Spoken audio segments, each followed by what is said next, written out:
seconds.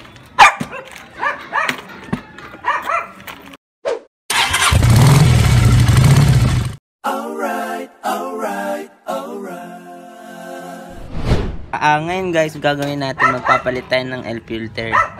Kasi sa mga nakaraang vlogs ko, puro mga mema vlogs lang. Ngayon, ito may kwentang vlogs naman to. Ito nga pala yung aso na papansin. Gusto ko kasama rin sa vlog. Ngayon guys, madali lang naman yung gagawin natin. Pero bago natin gawin, para saan nga ba yung air filter? So yung air filter guys, pinifilter niya yung air. So, ayun nga. Ang ginagawa nun guys, ng air filter na yun guys, sinasala niya yung hangin na pumapasok sa makina natin.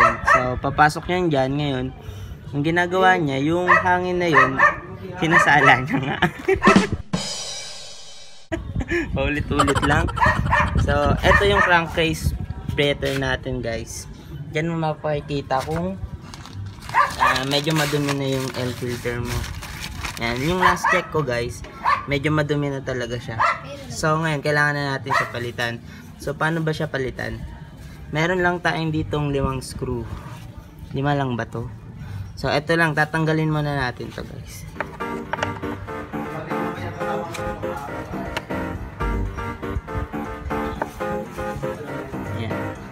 So sobrang hirap na ito guys, tanging ako lang talaga yung nakakagawa nito.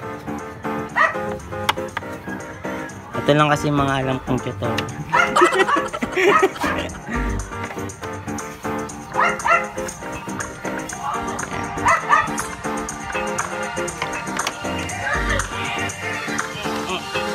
Let me show you something.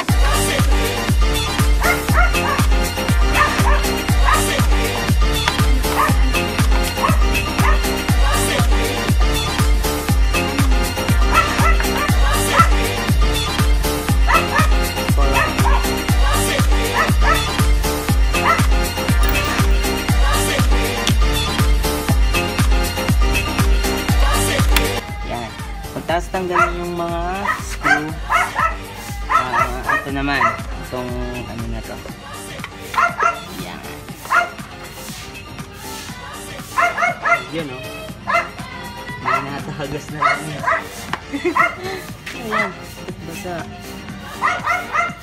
So ito yung loob. Yan. So ito yung papalitan natin guys. Likat mo. Yan.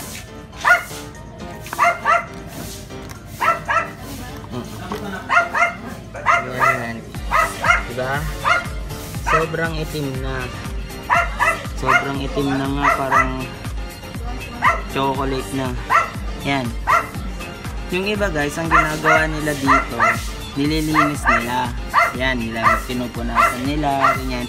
Pero kung pwede pa naman yung gawin. Pero kung hindi na talaga, may nakalagay nga dito yan, notice. Do not clean air filter. Replace it.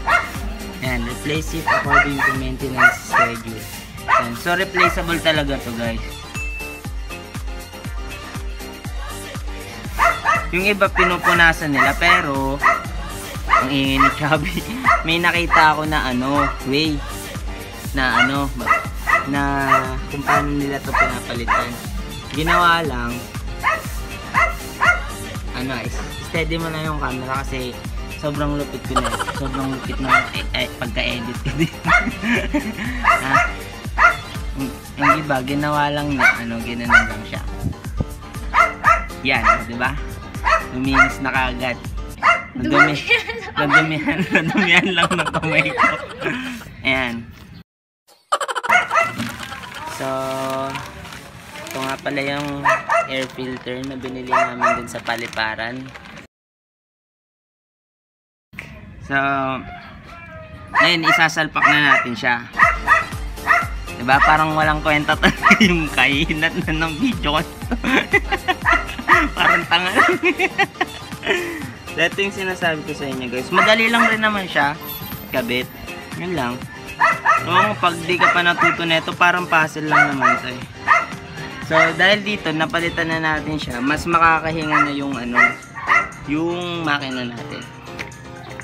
Yan. Nakakaya. Ang daming nada. Ayan. And ito yan guys. Oh, baba. Baba mo cam girl. Dito pumapasok yung hangin. Yan. Cam girl ang puta. Camera girl. Ayan. Ayan. Tapos papasok yan dito. Yung iba tinatanggalan nila ng air filter. Okay ba yun? Sa tingin ko hindi. Kasi nga nilagay nga ni Honda yan eh. Tapos tatanggalin mo. Diba? Ang labo nun. Yan. Sobrang dali lang neto guys. Mabilis ang edit lang to. Matagal ko na tong binili. Hindi ko nang siya makabit. Kasi wala akong cam girl. Kamit.